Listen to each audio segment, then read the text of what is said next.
성도 여러분 안녕하십니까? 행복한 안식일입니다. 아이고 우리 오래간만에 우리 성미 씨랑 시야랑 서윤이 이렇게 보게 되니까 너무 반갑네, 그죠? 자, 그리고 우리 최경희 집사님 반갑습니다. 지난주에 못 뵀는데 아이고 지난주에 우리 쓸쓸하게 우리 박정석 장로님 혼자 오셔가지고 얼마나 마음이 제가 안 됐는지 모르겠습니다. 그리고 또 기다렸던 우리 이광희 집사님이 또 오셨네요. 반갑습니다. 아이고 지지난주에 오신다 그래가지고 저희들이 다 기다렸습니다, 집사님. 이렇게 아름다운 음악으로 또 저희들의 마음을 또 하나님께 열어주신 우리 정행선 장로님, 우리 소동나 집사님, 또 은영이 너무 감사합니다. 이 클라리넷과 리코더의 조합이 너무너무 아름답지 않습니까? 시편 118편 24절에 이런 말씀이 있어요. 이날은 여호와의 정하신 것이라. 이날에 우리가 즐거워하고 기뻐하리로다. 오늘 이 하루가 정말 지금까지 살았던 어떤 안식일보다 더 즐겁고 정말 기쁜 그런 하루의 삶이 되었으면 좋겠습니다.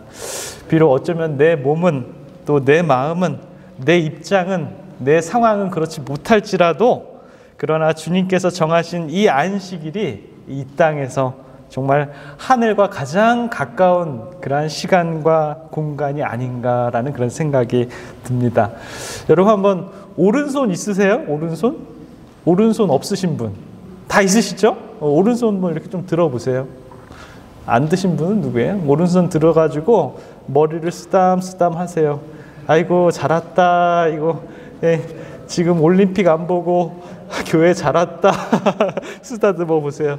그리고 이렇게 여러분 어깨를 좀 이렇게 따뜻거리세요. 아이고 착하다. 아이고 착하다. 너무 잘 왔다. 여러분 심장 한번 만져보세요. 심장. 심장은 왼쪽에 있습니다. 오른쪽 만지시는 분 안 돼요. 심장을 만지시면서 아이고 우리 마음이 참 착하다. 이렇게 쓰담쓰담 하세요. 여러분 정말 나를 이렇게 쓰다듬어 줘본 적 있으세요? 어디 좀 칭찬 받아보신 적 있으세요? 오늘 이렇게 내가 내 자신을 칭찬하니까 너무 즐겁죠? 너무 기쁘지 않습니까?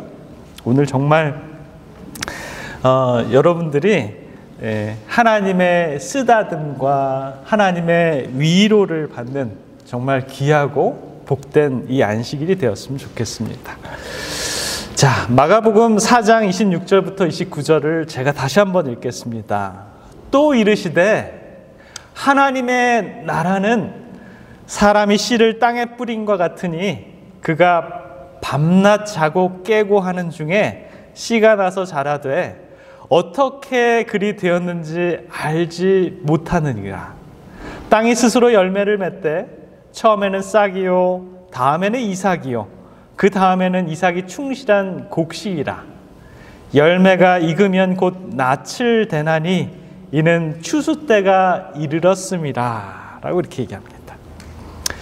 자, 이 말씀 전체는 이 말씀의 이 전제는요 어디에 뭐에 대한 얘기입니까? 하나님의 나라에 대한 이야기입니다. 뭐예요? 하나님의 나라에 대한 이야기입니다. 또 이르시되 하나님의 나라는 이렇다라고 이렇게 얘기합니다. 자, 오늘 살펴볼 내용은 일반적인 이야기가 아니라 하늘에 대한 하나님의 나라에 대한 것을 먼저 기억하시기 바랍니다. 하나님의 나라는 뭐와 같대요? 사람이 씨를 땅에 뿌리는 것과 같다라고 이렇게 얘기합니다. 씨를 뿌린다라는 것은 단순히 농부가 씨를 뿌린다라는 그 이상의 의미가 있다라는 것입니다. 그 안에는 정말 오묘한 진리의 말씀이 숨어 있는데요. 여러분 눈을 들어서 온 세상을 한번 펼쳐져 있는 이 천연계를 한번 바라보십시오. 숲과 나무와 풀들과 꽃과 지저귀는 이 새들을 한번 바라보세요. 온 세상을 푸르게 하고 그리고 이 초목을 무성하게 하는 것이 저절로 된 것일까요? 꽃나무 하나하나 그 가지 하나하나에 맺어 있는 이 꽃과 열매는 바로 하나님의 정말 자비로운 손길이 아닌가라는 생각이 듭니다. 이 씨앗을 뿌리는 것, 이 땅에 뿌리는 것, 그것이 어쩌면 그 자체가 이 헌신이 따르는 것이죠. 씨앗 자체가 어쩌면 식량입니다. 식량. 씨앗을 우리는 그냥 먹을 수 있어요. 그죠? 그런데 어쩌면 그 씨앗을 통해서 자기 가족들이 그것을 그냥 먹고 끝낼 수도 있지만, 그것을 이 씨를 뿌리는 것은 그 씨앗이 땅에 던져져 버리는 것과 같은 거예요. 어쩌면 씨앗을 그냥 버려버리는 것과 같다라는 것입니다. 그러나 농부는 단순히 그것을 낭비라고 생각하는 것이 아니라, 씨가 자라고 싹이 나고 이삭이 되고 열매가 돼가지고 수많은 그러한 수확을 기대하고 있다라는 것이죠. 랍비 예수에 보면 이런 말씀이 있어요. 좋은 씨도 얼마 동안은 냉담하고 이기적이고 세속적인 마음 속에 들어가 전혀 눈에 띄지 않게 떨어져 있을 수 있다. 그 씨는 그것이 뿌리를 내렸다는 증거를 보이지 않는다. 그러나 얼마 후에 하나님의 영이 그의 마음속에 생기를 불어넣으면 묻혀있던 씨는 싹이 나서 마침내 하나님께 영광을 돌릴 열매를 맺는다. 저는 이 부분을 생각하면서 우리들의 생애도 이렇지 않나라는 생각을 해보게 됩니다. 저와 여러분도 이 씨앗을 뿌리는 것처럼 어느 씨앗에서 훌륭한 그런 열매가 나오고 어느 것이 잘 될지 알 수 있어요? 없어요? 잘 알 수 없습니다. 우리가 언제 주님께 영광을 돌릴 만한 그런 열매가 될 수 있을까? 그건 아무도 모른다라는 것입니다. 어쩌면 우리의 때가 아닌 하나님의 때가 되면 하나님의 영이 우리들의 마음속에 생기를 불어넣으셔서 정말 고귀한 그러한 열매가 될 때까지 우리는 기다려야 된다라는 것입니다. 그러나 이것이 우리가 해결해야 될, 우리가 할 수 있는 그런 문제는 아니다라는 것입니다. 우리가 해야 할 일이 있다면 그 씨가 잘 자랄 수 있도록 그냥 환경만 제공해 줘야 된다라는 것입니다. 그 나머지 것은 어떻게 해야 돼요? 하나님께 맡겨야 된다라는 것이죠. 씨가 안 나오면, 싹이 안 나오면 어떡하지? 싹이 나오다가 죽으면 어떡하지? 싹이 나오다가 이거 흙이 아니잖아? 돌이 위에 덮여 있네? 이제 올라갈 수가 없네? 그런 생각을 하면 안 된다라는 것이죠. 이러한 모든 일은 씨가 발아하고 성장하는 것은 누구의 능력입니까? 우리의 능력이 아닌 하나님의 능력이고 하나님의 은혜다라는 것입니다. 저와 여러분은 그냥 그 씨를 뿌려놓고 가끔 물도 주고 잡초도 제거해주고 햇볕과 비가 적절하게 내릴 수 있도록 우리는 뭐 하길 따름이에요? 우리는 기도할 따름이죠. 하나님의 말씀을 전하는 일에도 우리들의 능력으로 될까요? 그것도 우리의 능력으로 안 된다라는 것입니다. 하나님의 성령을 통해서만 이 말씀이 그 영혼들에게 전달되는 그 모든 과정들도 다 하나님께 맡겨야 된다라는 것입니다. 인디안 부락에서 선교하는 한 선교사님이 있었어요. 근데 어느 날 이 인디안 추장처럼 보이는 분이 몇 년 동안 이 복음을 듣고 드디어 하나님을 알게 되고 회개하고 예수님을 구주로 영접을 하게 됩니다. 그래서 그가 그리스도 안에서 새 사람으로 변화가 되었어요. 인디안 추장이 그리스도인이 된 것이죠. 얼마 후에 이 추장이 정말 구원받은 것에 대해서 감사하기 위해서 예물을 선교사한테 가지고 왔습니다.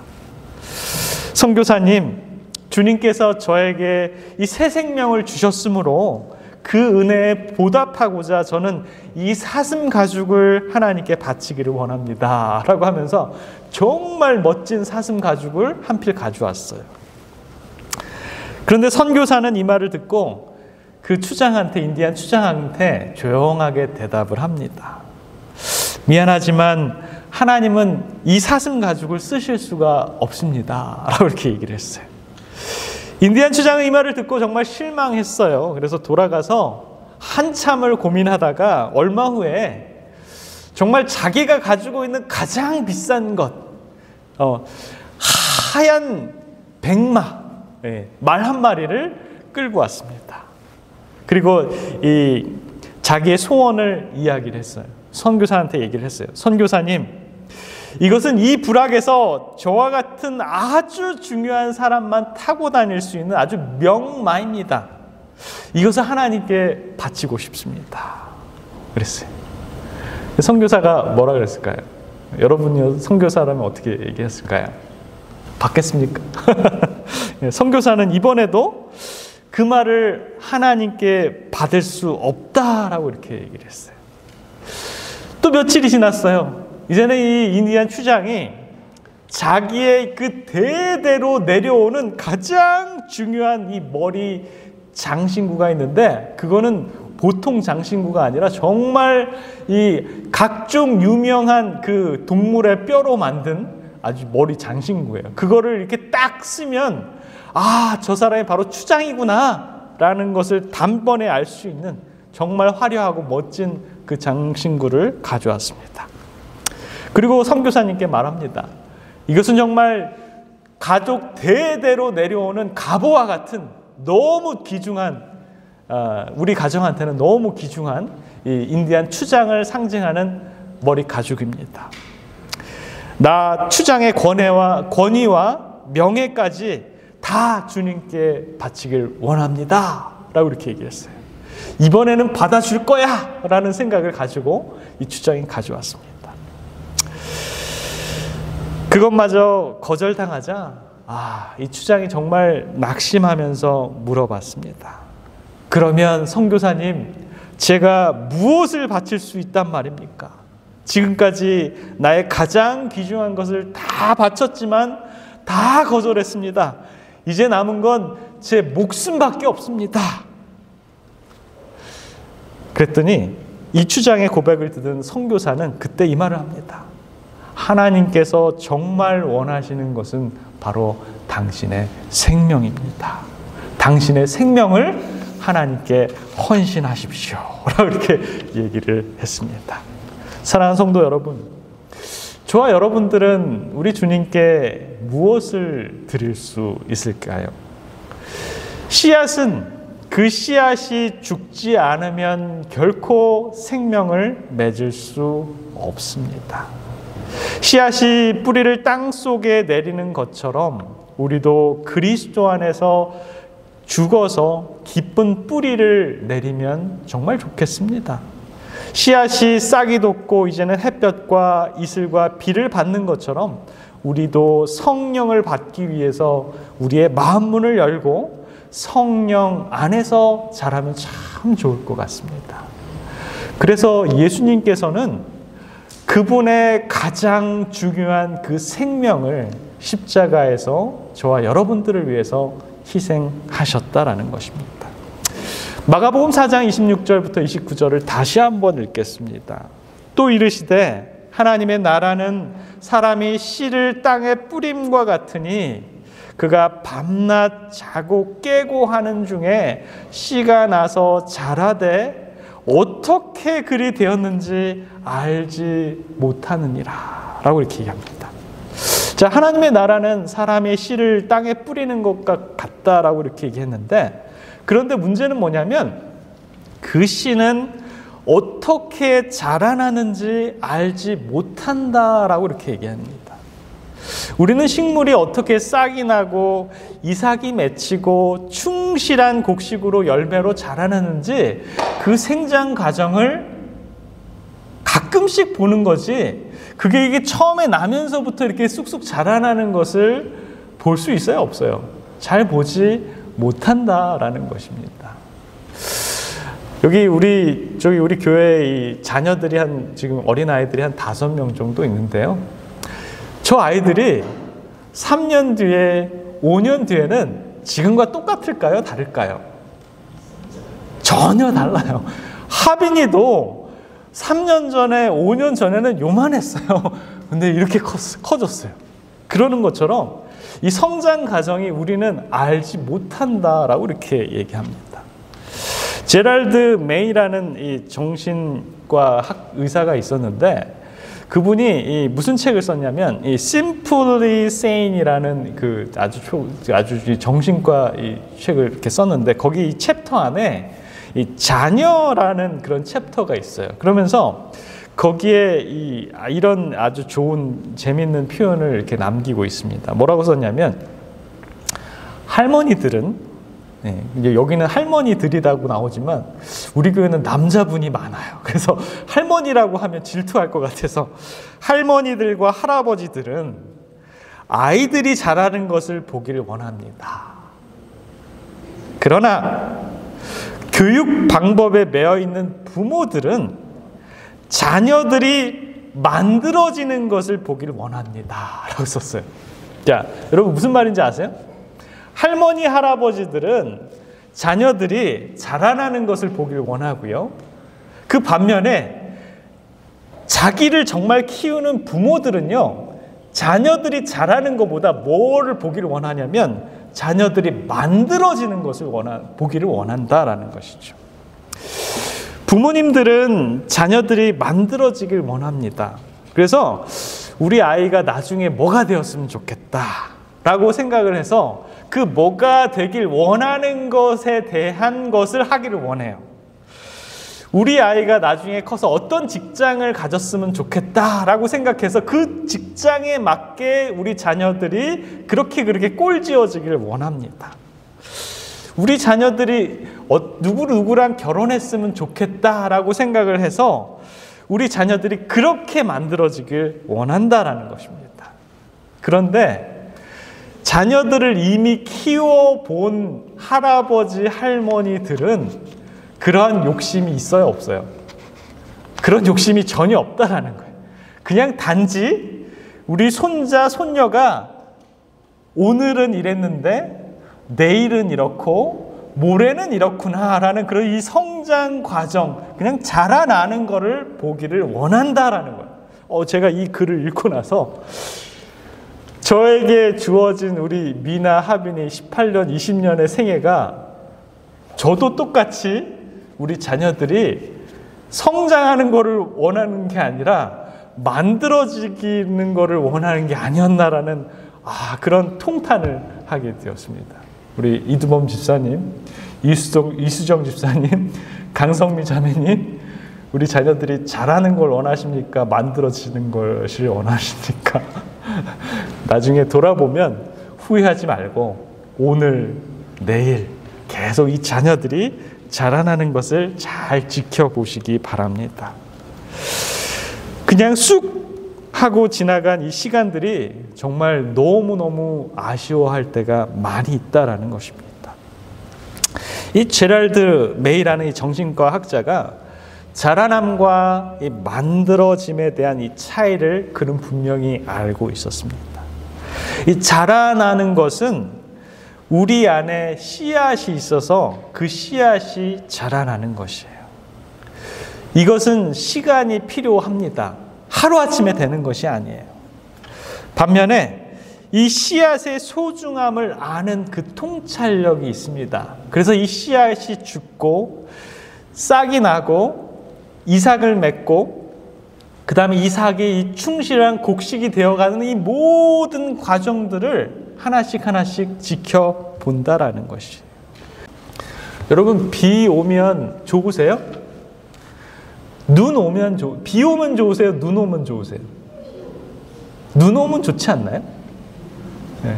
아틀란타에 눈 잘 볼 기회가 없으니까 눈 오면 저 한 번도 못 봤어요. 거의 2년이 다 돼. 눈이 안 와, 여기는.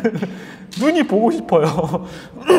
근데 비랑 눈의 공통점은 한 번 내리면 돌아갈 수 있어요, 없어요?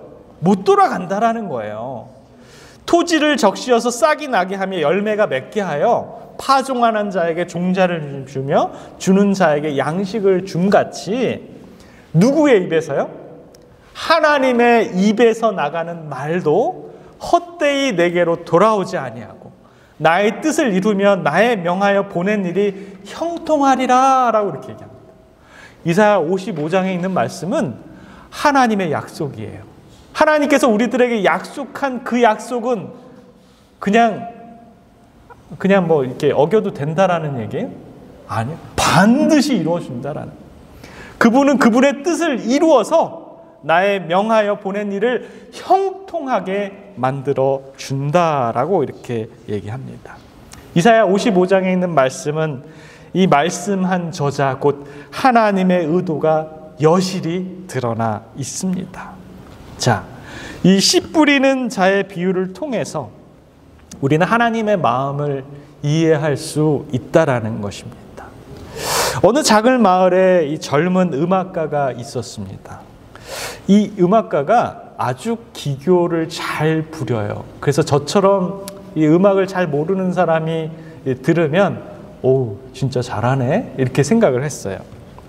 근데 그는 이 피아노를 잘 치는데 피아노를 연주하는 것을 정말 좋아하고 사랑했지만 그의 재능이 그렇게 막 이렇게 탁월하지가 않은 거예요. 이렇게 뭐 유명해지지가 않은 거예요. 그래서 그는 오랫동안 정말 노력을 기울였지만 그 기회가 좀처럼 찾아오질 않았습니다. 그의 연주는 사람들의 관심을 끌지 못했고 그렇게 되다 보니까 몇 년이 지나니까 음악하는 것도 음악가의 생애로서 너무 지쳐가는 거였습니다. 그러던 어느 날 그는 이 존경하는 어떤 이 선생님을 찾아갔는데 그가 이런 얘기를 하더라고요. 너의 음악이 더 많은 사람에게 울림을 주기를 원한다면 지금 너 자신을 내려놓고 더 깊은 희생과 헌신을 해야 할 것이야. 씨앗이 땅에 떨어져서 썩어야 새로운 생명이 탄생하는 것처럼 너 음악도 죽어서 썩어서 새로운 생명이 되어야지 사람들에게 인정을 받게 될 거야 라는 그런 말을 하는 거예요. 한 번도 듣도 보도 못한 그런 얘기를 자기의 스승으로부터 얘기를 듣게 됩니다. 이 젊은 음악가가 이 말을 듣고 정말 깊이 고민을 했습니다. 그는 자신이 가진 그 모든 것들을 희생했다라고 생각했지만 그 스승이 말한 얘기를 듣고 나니까 뭔가 이제 신랑과 같은 희망이 보이기 시작했어요. 그는 자기가 이 하루의 삶 속에서 자기가 연주를 하는 그 시간 외에는 별로 희생을 하고 살지 않았습니다. 그가 사랑하는 많은 것들을 포기하고 희생하고 그리고 음악에 점점 더 심혈을 기울이기 시작했어요. 심지어는 내가 음악을 해가지고 사회적으로 성공해야지라는 그 마음까지도 포기했습니다. 내가 이 음악을 해서 정말 이 부를 많이 쌓아야지라는 것도 조차 포기를 합니다. 오로지 나는 이 음악이 정말 좋아서 하고 있다라는 자기의 진심을 표현하는 것을 피아노로 나타내기 시작했습니다. 시간이 지나서 그의 음악은 점점 사람들에게 감동을 주기 시작했어요. 그의 연주는 더 이상 단순한 기교나 기술에 그치지 않고 그의 손가락 안에서 사람들의 마음속을 울리는 뭔가가 있게 생기게 되었습니다. 그는 피아노 연주를 할 때 정말 진심을 담아서 진정한 헌신과 진정성을 담아서 연주를 했을 때 예전에는 결코 들어보지도 못한 그러한 음악을 듣고 사람들이 눈물을 흘리기 시작을 했다라는 것입니다. 그는 노인의 말대로 씨앗이 썩어야 새로운 생명이 태어나는 것처럼 자신이 희생했을 때 비로소 진정한 열매로 거듭나는 것을 그는 스스로 깨닫게 되었습니다. 로마서 8장 11절에 보면 예수를 죽는 자 가운데서 살리시는 이의 영이 너희 안에 거하시면 그리스도 예수를 죽는 자 가운데서 살리신 이가 너희 안에 거하시는 그의 영으로 말미암아 너희 죽을 몸도 살리시리라 라고 이렇게 얘기합니다. 우리는 여기 계신 우리 모든 성도님들이 랍비 예수 3장을 읽고 단순한 기별을 받았어요. 씨앗이 죽어야지 열매를 맺는다. 근데 예수님께서는 그 기별 아래 죽어야지 산다 라는 그 기별을 우리들에게 알려주십니다. 로마서의 말씀처럼 이제는 우리가 이 내 자아의 뜻 안에서 사는 것을 멈추기를 바라시는 분이 바로 예수님이십니다. 내 안에 거하시는 그분의 영으로 말미암아 우리를 온전히 살리시는 그분을 바라보시길 바랍니다. 이것이 바로 이 영적인 거듭남의 비밀이다라는 것이죠. 하나님께서는 이러한 백성들을 다시 데리러 오리라라고 이렇게 약속을 해 주십니다. 그 기별이 바로 예수님의 재림이고요. 그때 있을 현상이 바로 부활의 현상입니다.